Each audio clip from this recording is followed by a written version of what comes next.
Happy Halloween weekend. Hi. I am so impressed by your hat.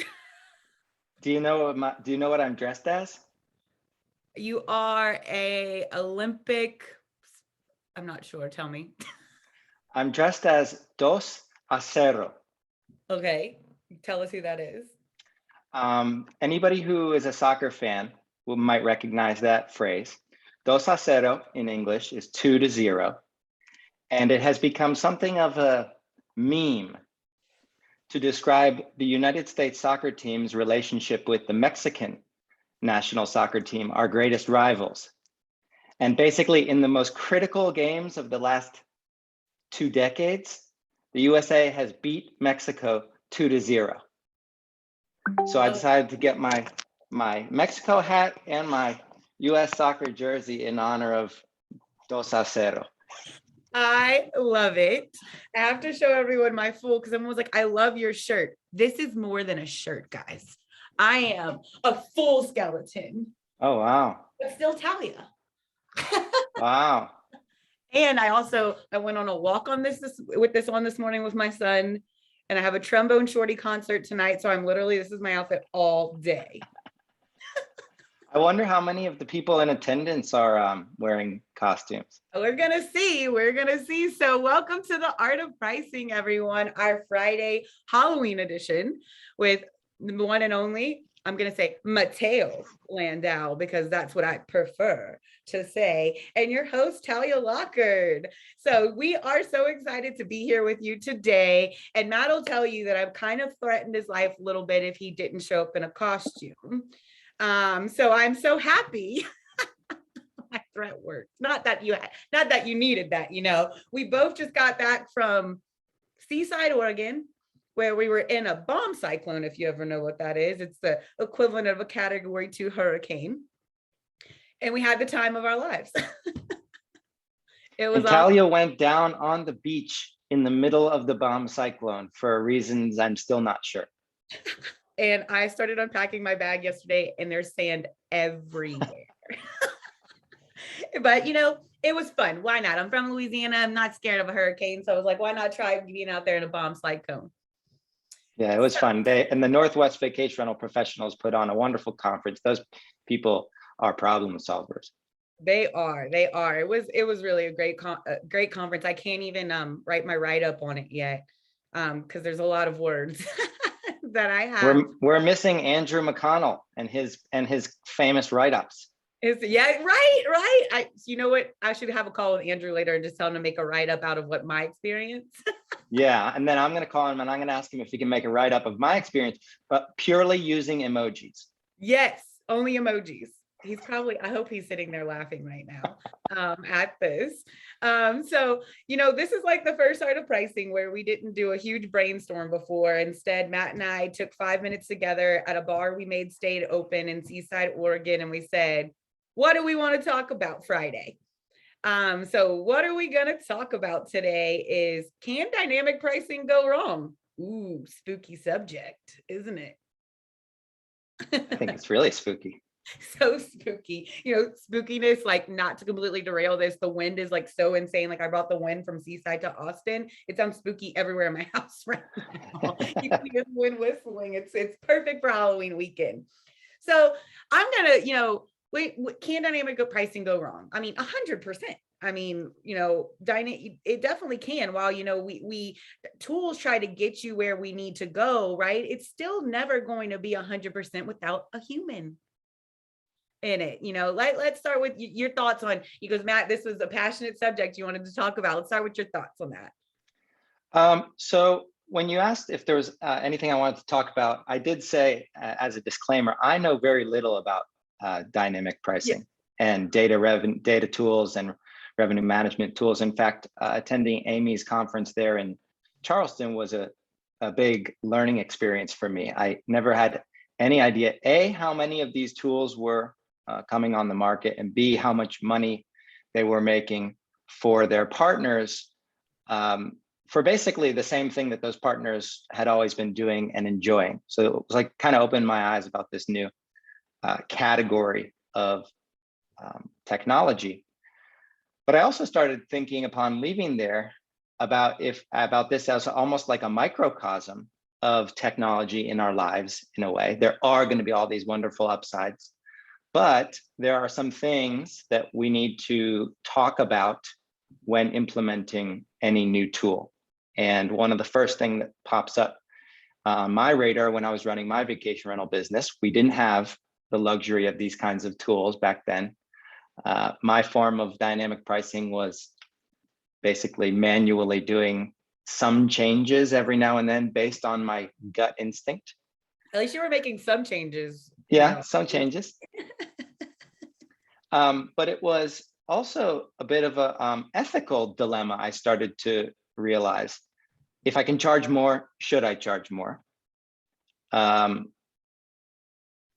is there a point at which I'm charging too much for the same service that's being offered? Is it starting to affect my guest expectations, my guests' reviews, the longevity, the sustainability of my relationship with these people? And I think oftentimes in the tech kiosks that I see there at the conferences and on the panels, there's all this talk about optimizing for this moment, using all these amazing tools to maximize our impact. But there's not always discussions about what happens a month from after that, or a year after that, or the true long-term relationship that might be compromised. So that was kind of where my head went in discussing all of this stuff. Again, I'm not a dynamic pricing specialist at all. Oh my lap. I'm not. But I am very curious about it, and that's why I thought it would be fun to talk about. Yeah, I love that. And that was one thing, obviously I wanted you on here because I thought it was going to be a lot of fun, but also it's nice to have, people on that, that aren't as, obsessed about dynamic pricing, as we may be, and the tools are. And there's a really important factor there, right? Like, when you are looking for ways to become more of a dynamically priced, whether it's a tool, whether it's a human or anything out there, how important it is for you to understand it and shop everything that's out there to make sure it caters to your guest experience. And the time we're in, again, like you said, it maximizes revenue. And, people tell us all the time, like, I just don't feel like I can go that high. And, there's ways to look at this, right? Like, maybe it's, trial and error, right? Saying, if I continuously go high, what's the repercussions I'm seeing in 10 days on these units? But I think it's also important to think about the unit size, right? So it can be, if you have a 10 bedroom that sleeps 22 people or something in there, it's a much bigger difference of continuously increasing the rates from a property like that than a studio or a 1 bedroom that may be in an area that everything else is not like it's comp, right?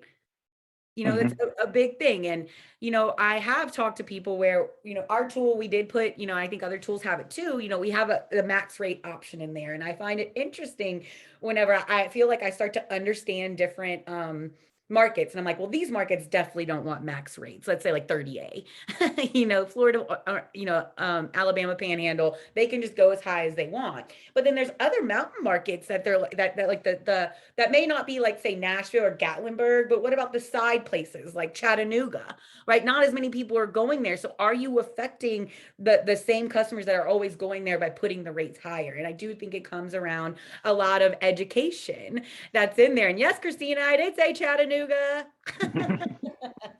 in there. So yeah, I mean, so number one, let's talk about reviews, right? Are you giving the expectation of your property and if and the value in your rate, right? That's there. I think that's one large thing. And so what do you think could be some things that would go wrong that for the property manager or the guest or the owner?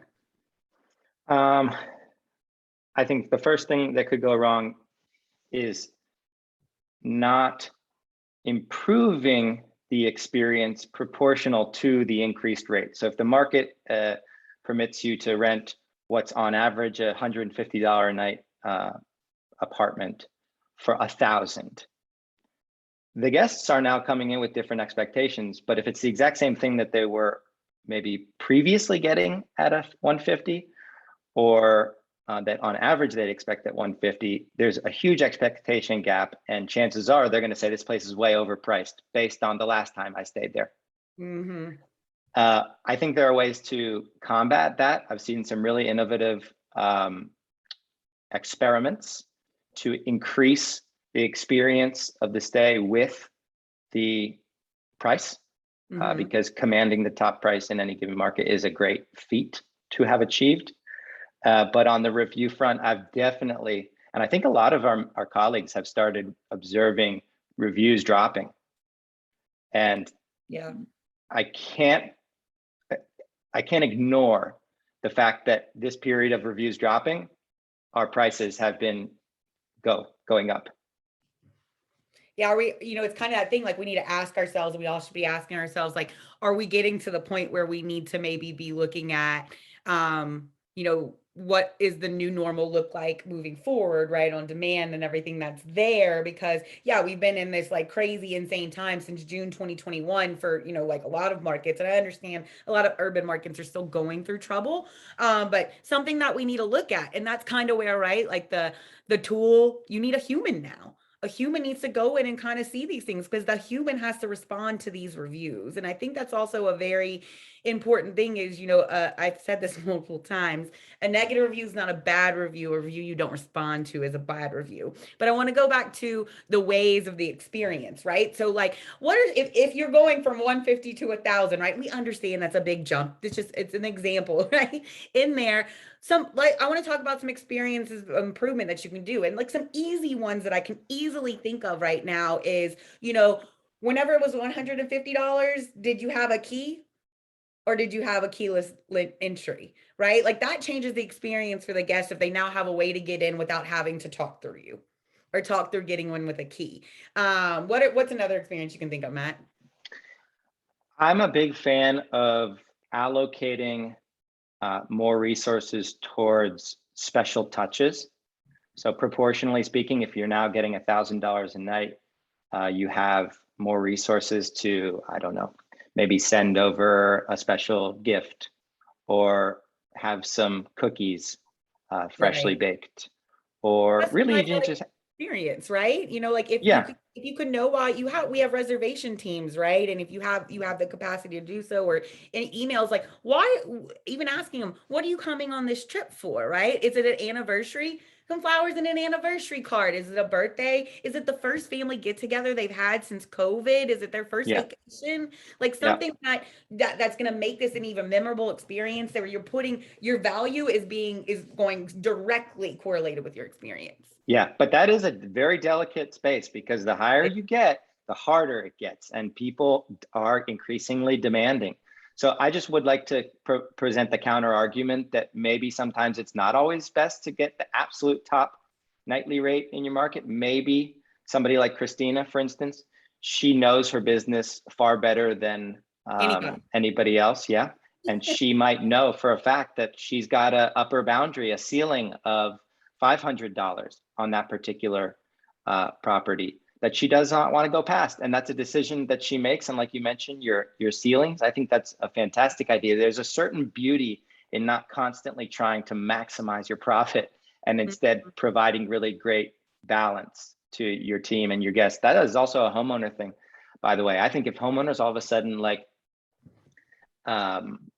in their eyes, if they're seeing the property booked out for a certain percentage or under what they think it should be, it also brings new discussions up with them too. I don't even know how I would handle those because we didn't have owners who had access to these kinds of numbers. How, in your experience, do homeowners react?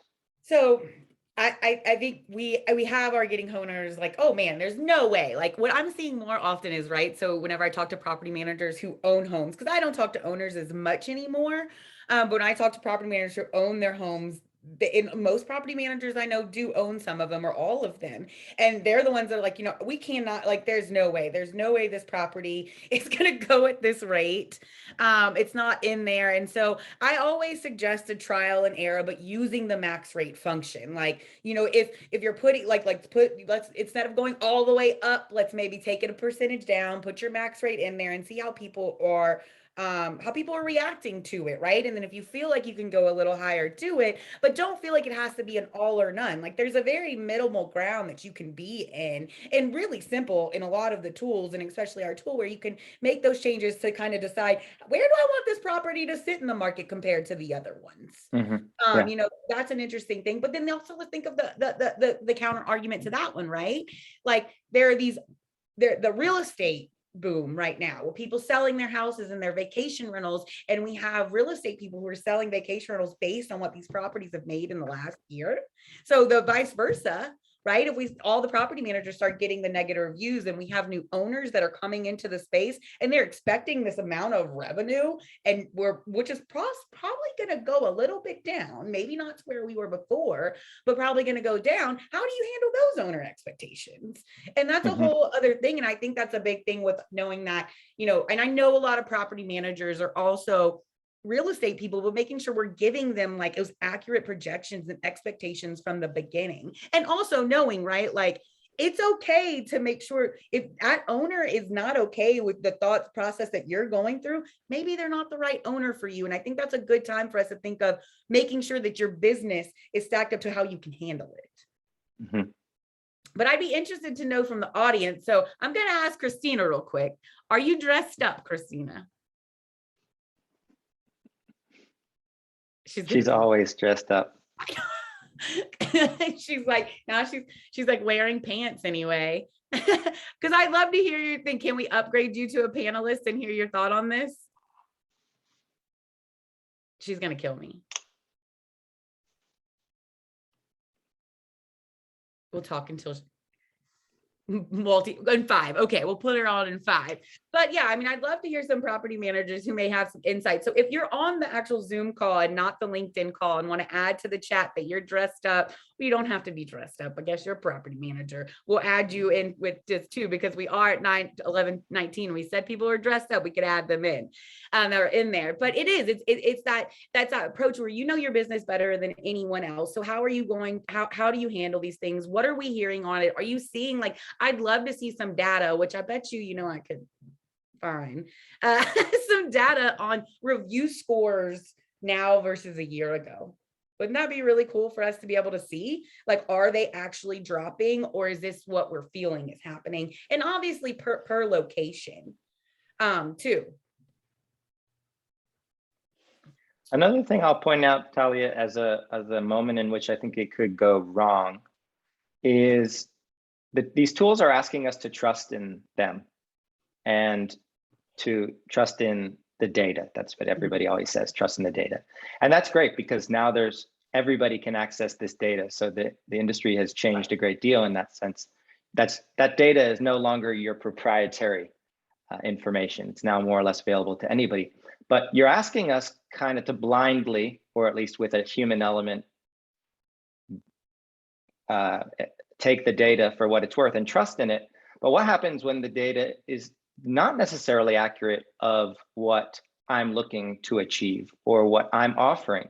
So I suppose you could make a case that with enough analysis, the data helps you make a better conclusion. But I do know several managers in destinations who the data is not enough of a sample size, for instance, and it's telling them to do completely irrational things. And they're like, of course not. I'm not going to change that price. I know this far better than you because I don't, because we could never do that.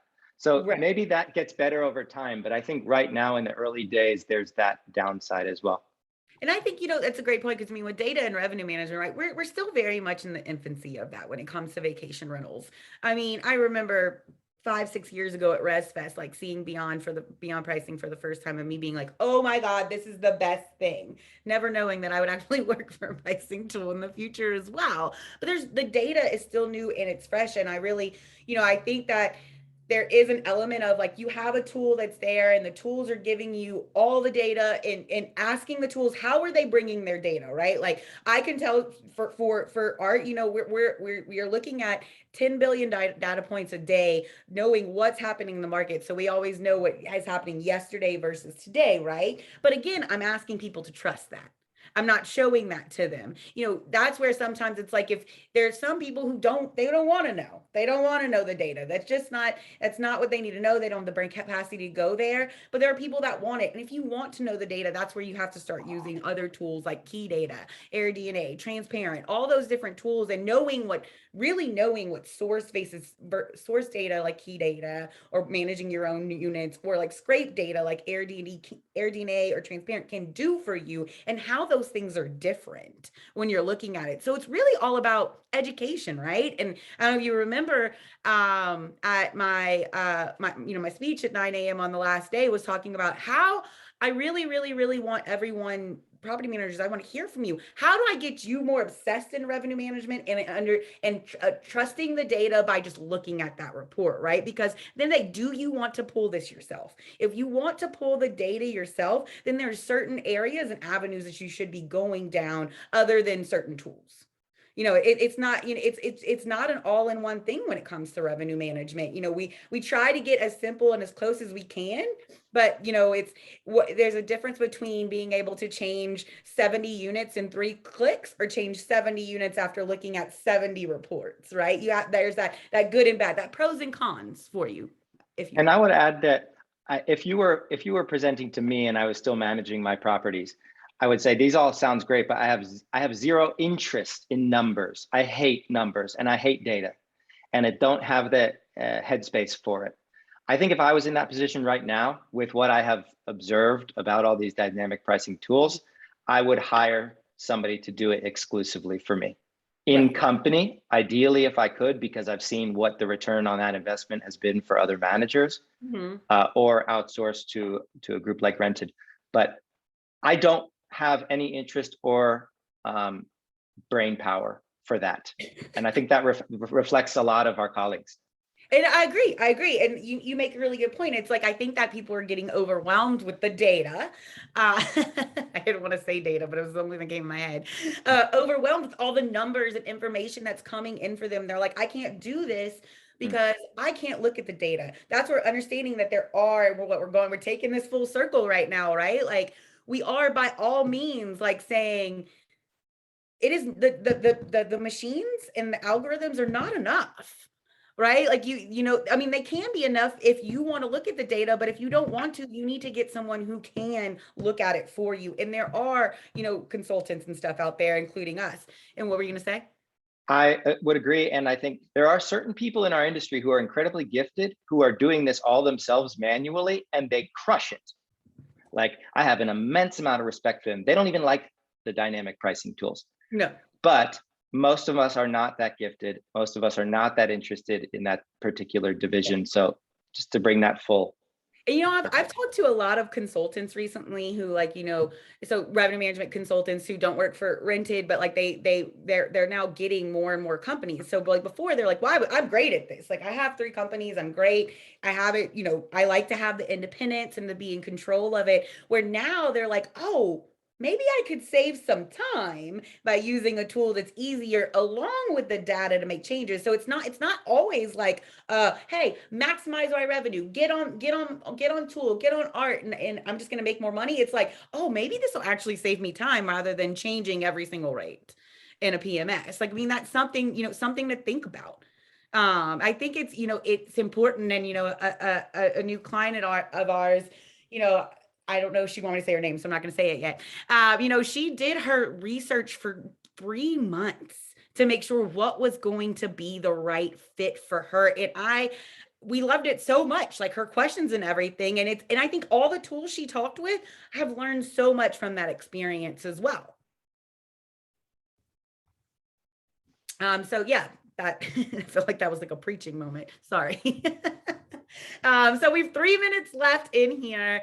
Nobody's dressed up and wants to join, it seems like. So it's just more 3 minutes for the 2 of us. I wish Briscoe was here so I could have him dressed up over here. Who's Briscoe? My son. Who's Briscoe? Ah, okay. I don't think I knew his name. My baby boy. He is going to be Freddie Mercury. So everyone, wait for the pictures on Sunday. Oh, Christina's ready. Let's bring her in. God, I hope you just went go throw on. Hey guys. She's not. Hi. I was saying yay to Freddie Mercury. Yay! That's so exciting. I'm so happy that you came on with us. So I think that it'd be great for us to hear, the part that we were saying is like, how are you handling this stuff with owners? And, I hope you don't mind that I said your name on here because this is very big in my mind. We talked about it like last week. Sure. Yeah. So I do back to the part about higher prices and greater expectations for guests. I think just in general, we're seeing greater expectations from guests as we get more adoption from the hotel crowd into vacation rentals. And so they're expecting hotel consistency when we have very unique properties, right? And they're like, but it's not all the same bed linens or it's not all whatever. So those are kind of some issues we're dealing with. And I do think, like you're saying, repricing a property enhances their expectation, particularly if they've already stayed there. And they're like, oh, it was $150 last year and now it's $209 to stay at this property. So it's an interesting challenge. The other thing is owners, because the media has been so big. I mean, I read an article this morning that said revenue is up 127% or something ridiculous for Gatlinburg area. And I know owners see that stuff too. And they're like, well, how come my revenue is not 127% higher, So I think we're having an interesting conversation with them about that. Thankfully, Katie is really good at that with our owners. So she does that. And Jen's handling this stuff on the pricing side. Unlike Matt, I do love the numbers. I'm a geek. You do. So that's why it's a good person with you. Because I wanted to bring you on is that you love the numbers, and that's not always the case. And I think that's what makes it, that control a tool brings to you. It makes it a little difficult. It does. It does. I do also like what Matt was saying. Even if you love the numbers, having somebody else push the rates once you make a few decisions seems like a brilliant way to handle your business. The things we can automate, we should. I'm taking a page from Matt's book. The things we automate, we should automate the things we can so we can go back to that human touch with our guests and our owners. You also have a very deep love and passion for appraising. So I could see where you got a lot of things on your plate. I do a lot of things. That's your Halloween costume, appraiser. Hang on. All right, now I have my 12C. Yes! There you go. Let's go full. Here, I've got my costume on now. Yes. Andrew, what's your costume? I don't know how many people have been following Ted Lasso, the new show on Apple TV, but I'm going to be Roy Kent this weekend. So lots of guttural cussing and, just yelling a lot and in a track jacket. That's basically it. I love it. I was just like, are you, I was thinking maybe you were like, what's that movie? Oh my God, that show with Jason Bateman in like all the fraud and the crime and the Ozarks. I thought you were just in a boat in the Ozarks. No. Maybe I've been watching a little bit too much TV. Awesome. Well, we are at 11:31. I want to give some final takeaways from, our group of people that are on the call and the ones who wanted to join in with us. So I'm going to end with you, Matt. So Andrew, I'm going to put you on the spot. Andrew's new to the industry, manages his first property, just met him last week and so eager to learn. What's your takeaway from this conversation? I think that my takeaway is it'd be really great to take a look at dynamic pricing tools. I came away from the conference really excited to kind of learn more about it, even though I had an opportunity to learn a lot. And just in conjunction with what you guys, more so Matt, was talking about, going into it a little bit frosty, not kind of putting it out there and this is going to be an end all, but putting it up there and spending time working with it to figure out how it fits me, how it doesn't fit me, what I need to do in order to make it work for me more than anything else, or even having the possibility in my mind that it really might not be an option, but at least going through it and giving it a shot. Right. I love that. What about you, Christina? We just need to be really conscientious of how our message goes to guests and how we set expectations. And sometimes pricing is one part of that expectation that we set. I love that. And Matt, give us your takeaways. Oh my God, I already forgot your name. Dos acero. Dos acero. Yeah. My takeaway from the call? Yeah, or for whatever, just give a takeaway. My takeaway would be that these pricing and data tools, these revenue tools are game changing. And if you don't believe me, speak with other managers who are using them and ask very simply how much more money they're making doing what was previously the exact same work. Recognizing that they're game changing is the first step. Deciding how you are going to use them in whatever blend is the best fit for you is the second step. I think that's two like bite-size takeaways that people can take moving forward. But these examples that were given today, I think we're good. Just use with caution to enhance your authentic self as opposed to making your company into a machine. Right, exactly. And that would be, my number one thing from, we're going towards the end of the conference circuit, being on this call, and everyone we talk about, it's if you want to know more about revenue management, let me know, let anyone know, let any tool know. We want to talk to you and we want to make you learn. If you don't want to partner with us and tell us you don't want to look at the data, and let us know what you want and would make everything more comfortable for you. So thank you, everyone. Thanks for our two special guests. I should start doing this more often, adding more people on. So we have Ted Lasso, Christina the appraiser, not Christina the property manager, the appraiser on the phone, and Dos Acero, otherwise known as Matt Landau. Thank y'all so much. I hope everyone has an amazing Halloween weekend. I want to see everyone's costumes. Email them me. Spam me, LinkedIn me, Facebook me. I want to see it all because I am going to be a skeleton all weekend long. Like nice. If you call me at any point in time, this is going to be me. I'll look for the pictures of your darling baby boy in the Freddie Mercury costume. Freddie Mercury is going to be singing a lot on Sunday, so come to the concert. Awesome. Thank you, everyone. Y'all have a great weekend. Bye.